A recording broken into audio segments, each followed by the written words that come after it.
యెషయా గ్రంథము 53వ అధ్యాయం 5వ వచనము, మన అతిక్రమ క్రియలను బట్టి అతడు గాయపరచబడెను, మన దోషమును బట్టి నలగగొట్టబడెను,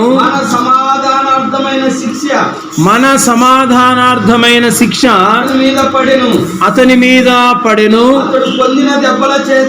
అతడు పొందిన దెబ్బల చేత మనకు స్వస్థత కలుగుచున్నది.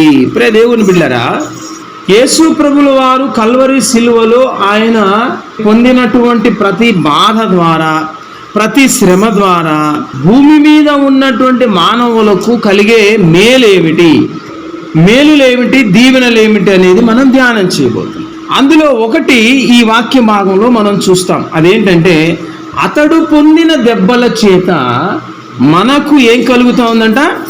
స్వస్థత కలుగుచున్నది అనే మాటను మనము ధ్యానం చేయబోతున్నాం. ప్రియ దేవుని బిడ్డలారా, ఎవరు దెబ్బలు పొందారు? యేసు ప్రభు దేవుడు దెబ్బలు పొందాడు. ఎందుకు దెబ్బలు పొందాడు? దెబ్బలు పొందడం ద్వారా మనకేం కలుగుతుంది అంటున్నాడు? స్వస్థత కలుగుతుంది అని చెప్తా అన్నాడు. ఏదైనా రోగం వచ్చినప్పుడు మనకు ఏం కావాలి? స్వస్థత కావాలి. స్వస్థత కలిగిందంటే అర్థం ఏంటి? ఆ రోగము బాగైపోయింది అని అంట. దేని చేత స్వస్థత కలుగుచున్నది అంటున్నాడు? యేసు ప్రభు దెబ్బలు పొందాడు, ఆ దెబ్బల చేత మనకు స్వస్థత కలుగుతుంది అని మాట్లాడుతుంది. స్వస్థత అనేది రెండు విధాలుగా ఉంటుంది. ఒకటి ఈ శరీరానికి స్వస్థత, దీనికి ఏదైనా జ్వరం వస్తే స్వస్థత కావాలి, బాగా కావాలి కదమ్మా. తలనొప్పి వస్తుంది, కంటి జబ్బు వస్తుంది, గుండె జబ్బు వస్తుంది, అనేక రకాల జబ్బులు వస్తాయి. జబ్బులు వచ్చినప్పుడు దానికి స్వస్థత కావాలి, బాగా కావాలి, రోగము నయం కావాలి. రెండవ రకమైన రోగం ఇంకొకటి ఉంది. ఒకటి ఈ శరీరానికి రోగం, రెండవ రోగం ఏంటంటే చూడండి దయచేసి, మార్కు సువార్త 2వ అధ్యాయము 17వ వచనం చూడండి. యేసు ఆ మాట విని రోగులకే గాని ఆరోగ్యము గల వారికి వైద్యుడు అక్కరలేదు, నేను పాపులనే పిలువవచ్చి తిని గాని నీతిమంతులను పిలువరాలేదని వారితో చెప్పెను. ఇక్కడ చూడండి, యేసు ప్రభు ఏమంటున్నాడమ్మా? రోగులకే గాని ఆరోగ్యంగా ఉన్న వాళ్ళకు డాక్టర్ అవసరం లేదంటున్నాడు. మనం డాక్టర్ దగ్గరికి ఎప్పుడు పోతాం? రోగం వచ్చినప్పుడేనా? రానప్పుడు కూడా పోతామా? రోగం వచ్చినప్పుడే పోతాం. అదే యేసయ్య అంటున్నాడు, రోగులకే గాని ఆరోగ్యం గల వారికి డాక్టరు అవసరం లేదు. మరి యేసు ప్రభు ఎవరికి అవసరము? పాపులనే పిలువవచ్చి తిని గాని నీతిమంతులను పిలువ రాలేదంటున్నాడు. అంటే యేసు ప్రభు కూడా డాక్టరే. ఎవరికి డాక్టరు? పాపులకు డాక్టరు. రోగులకు డాక్టర్ ఉన్నాడు, పాపులకు కూడా డాక్టర్ ఉన్నాడు. రోగులకు ఈ లోకంలో మనము డాక్టర్లను చూస్తూ ఉన్నాం కదా. ఎంబీబీఎస్, ఎండి ఇవన్నీ చేసిన వాళ్ళందరూ కూడా డాక్టర్ క్లినిక్ పెట్టుకొని హాస్పిటల్లో డాక్టర్లు చూస్తారు. పాపులకు డాక్టర్ ఎక్కడ ఉంటాడు? యేసు ప్రభువే పాపులకు డాక్టర్ అన్నమాట. రోగులకు ఏముంటుంది? రోగం ఉంటుంది. పాపులకు ఏముంటుంది? పాపం ఉంటుంది. రోగులకు ఉండే రోగాన్ని ఎవరు నయం చేస్తారు? డాక్టరు నయం చేస్తారు. పాపులకు ఉండే పాపాన్ని ఎవరు నయం చేస్తారు? దేవుడైన యేసు ప్రభు నయం చేస్తాడు.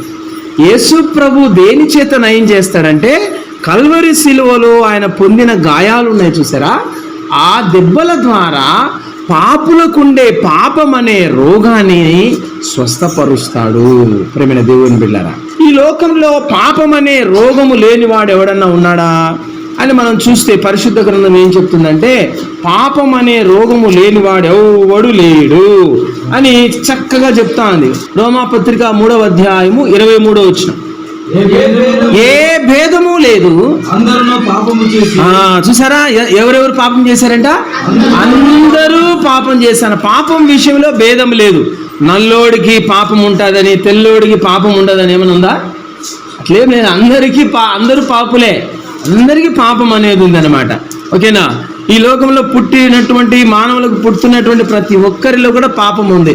చదువుకున్న వాళ్ళకి పాపం ఉండదు, చదువు రాని వాళ్ళకి పాపం ఉంటుంది అని ఏమైనా ఉందా భేదం? అలాంటిదేం లేదు. కుల భేదము కానీ, చదువు భేదము కానీ, ఏ భేదము, రంగు భేదము కానీ, ప్రాంతీయ భేదము కానీ, ఏ భేదము లేదు పాపం విషయంలో.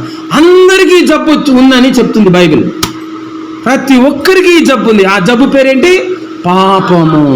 పాపం అనే జబ్బు అందరికీ ఉంది అని పరిశుద్ధ గ్రంథమైన బైబిల్ చెప్తా ఉంది. ప్రేమైన దేవుని బిడ్డారా, ఇప్పుడు మనము ఒక వాక్యం చూద్దాం. ఇర్మియా 17వ అధ్యాయము 9వ వచనం చూడండి. హృదయము అన్నిటికంటే మోసకరమైనది, అది ఘోరమైన వ్యాధి కలది, దాని గ్రహింపగలవాడెవడు అని వాక్యం చెప్తాను. ప్రేమైన దేవుని బిడ్డారా, దేనికి ఉందంట మా రోగము? హృదయము. హృదయము అనే దాన్ని బొమ్మ గీయమంటే ఎలా గీస్తారంటే గుండెని గీసినట్లు గీస్తారు, ఇట్లా హార్ట్ కదా, అవునా? హృదయం అంటే గుండె జబ్బు. మామూలుగా ఈ గుండె ఉంది కదా ఇక్కడ మనకు అందరికీ, ఎటుపక్క ఉంటుంది గుండె? ఎడంపక్క ఉంటుంది కదా. ఈ ఎడంపక్క ఉండే గుండెకు జబ్బులు వస్తాయా లేదా? అలాగే మనిషికి లోపల హృదయం అనేది వేరే ఉంటుంది ఆత్మలో. ఆ హృదయానికి కూడా జబ్బు ఉందన్నమాట, ఘోరమైన వ్యాధి అంట అది. కానీ ఎవడు తెలుసుకోలేకపోతున్నాడంట.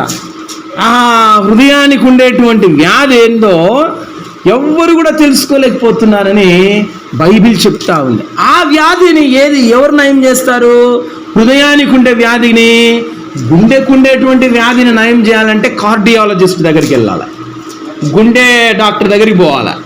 హృదయానికి ఉండే జబ్బు ఉంది, ఆ జబ్బు నయం చేయాలంటే ఏ డాక్టర్ దగ్గరికి పోవాలా?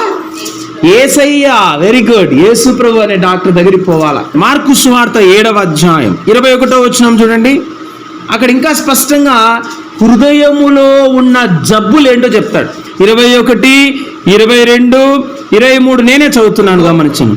లోపలి నుండి అనగా మనుష్యుల హృదయములో నుండి, ఎక్కడి నుంచి అంట? హృదయములో నుండి జబ్బులు వస్తాయి కొన్ని. ఆ జబ్బులు చెప్తున్నాడు. ఫస్ట్ జబ్బు ఏంటి?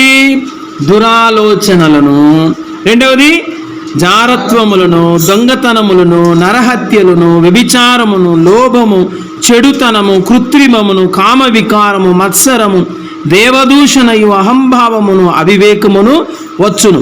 ఈ చెడ్డవన్నీ లోపలి నుండియే బయలు వెళ్ళి మనుష్యుని అపవిత్రపరచునని ఆయన చెప్పెను.